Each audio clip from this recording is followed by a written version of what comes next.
What's up, Hoopers? The Brooklyn Nets have completed their first week of training camp. There's been all sorts of pressers, lots of news talking about the relationship between Kyrie Irving, Kevin Durant, Kyrie Irving, and Coach Steve Nash. There is a lot that we have to break down. Plus, they have a two-time NBA All-Star / Rookie of the Year, Ben Simmons, coming off God knows how many games without playing. We're going to break it all down, the shot charts, the rotations, and trust me, you're not going to want to miss what Steve Nash had to say about the crew at the end of this. I am your NBA white guy. I talk all things NBA hoops from a hooper's perspective. And if you love that kind of content, then make sure that you tap that subscribe button and you click the bell so you're notified every time I do a new video.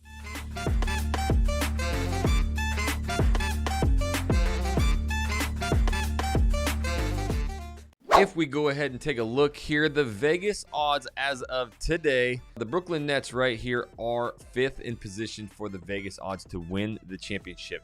Now, this season, there's a ton of parity amongst the league. You know, I looked up a bunch of research of past seasons, and basically to get to this 15,000 to 20,000 to 1 odds right here, that was the third team. So it's been very lopsided at the top. Now you have two other East Coast teams with the Boston Celtics and the Milwaukee Bucks who are ahead of them. I think the Bucks this year are on a massive revenge season.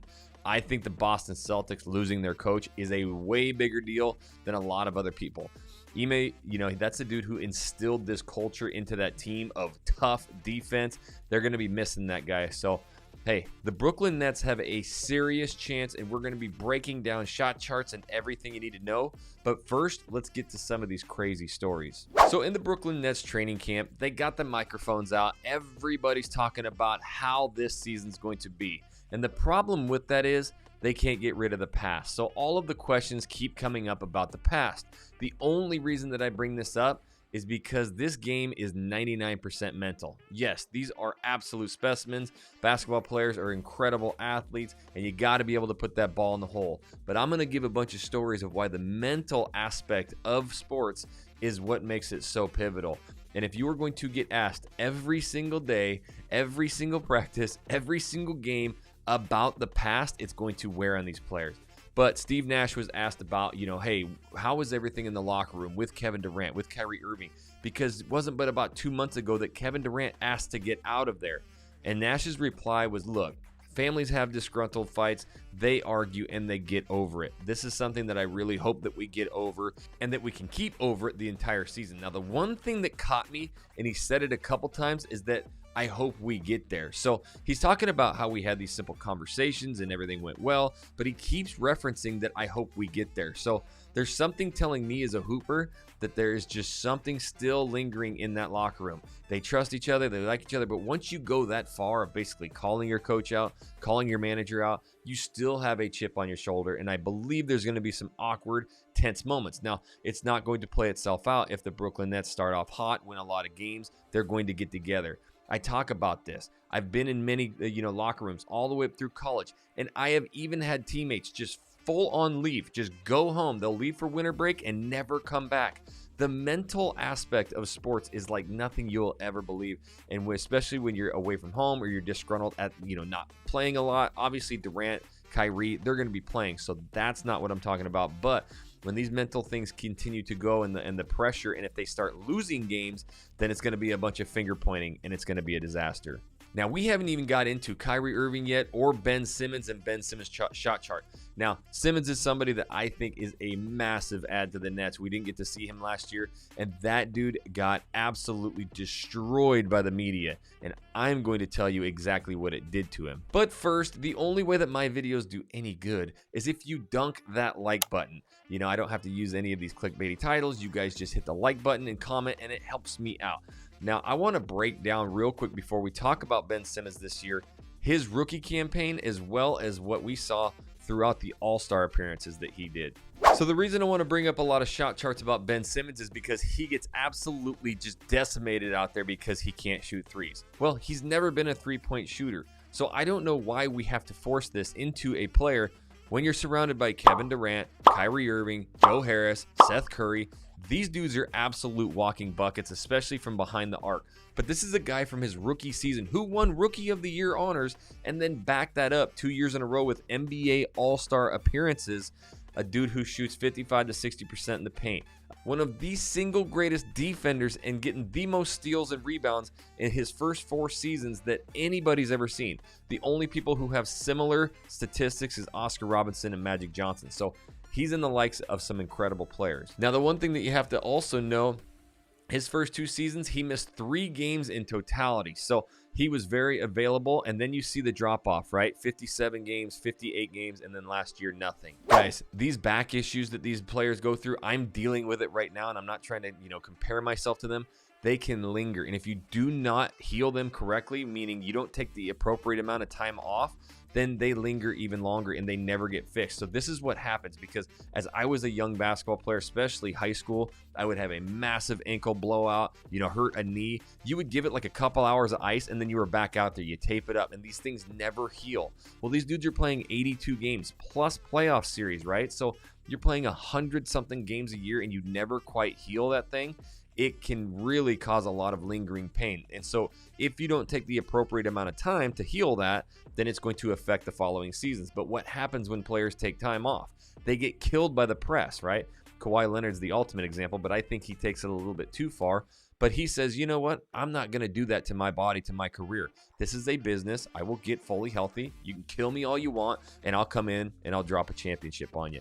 So these players need to know that, hey, I'm a young player. I used to rebound a lot quicker, from these injuries. Now I can't. But here's the other aspect of Ben Simmons. He knows exactly the player he is. Now, he was just on the Old Man and the 3 podcast with JJ Redick, and he was talking about the mental health of all of the ridicule that he got. This is what he had to say. Hey, yeah, it was crazy. All of a sudden, I was, playing in all these games. I was playing the way that I do. I'm an all-star, and next thing you know, people are just saying I can't shoot. And then I started kind of thinking about that, like, what? Can I not shoot? Are they right? He let all of the press and everybody get into his head. Now, this happens to everybody. I'm telling you right now, you can, you get that press into your head, it will really start changing the way that you think about yourself.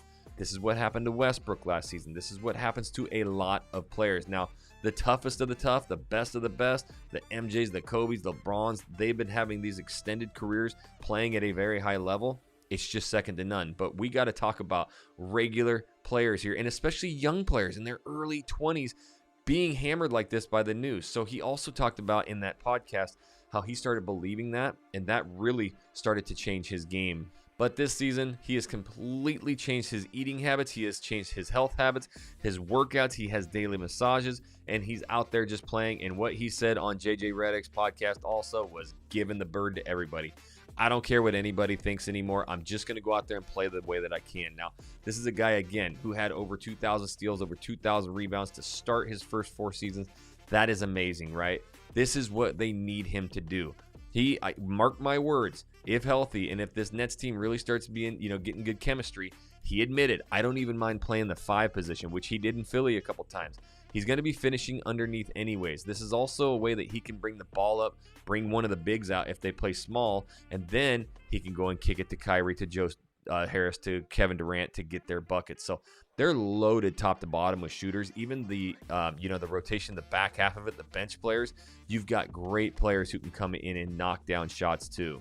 Again, if you would, make sure that you dunk that like button. That is the only thing that helps my videos. And comment down below, do you think right now that the Brooklyn Nets are the 3rd best team in the East right now? And will they have a chance at winning this championship? I'd love to see what you think their record will be. Next up, we got our boy Kyrie Irving. And this is where I really want to take this to another level, because Kyrie Irving is in there at training camp. He's saying all the right things. You watch Steve Nash. He's getting interviewed right there, and in the background you have Kevin Durant and Kyrie Irving playing together. So I know what it's like in these basketball, locker rooms. You can have these, arguments or whatever, but once you're on that team together, if you are ride or die, dude, you're buddies. Half the time this press is out there making stories up. They made stories up one time about John Wall and Bradley Beal hating each other, and they had never even said that or heard that, and they were teammates together. So the press will go in there and make a lot of these stories, but here's my issue with Kyrie Irving.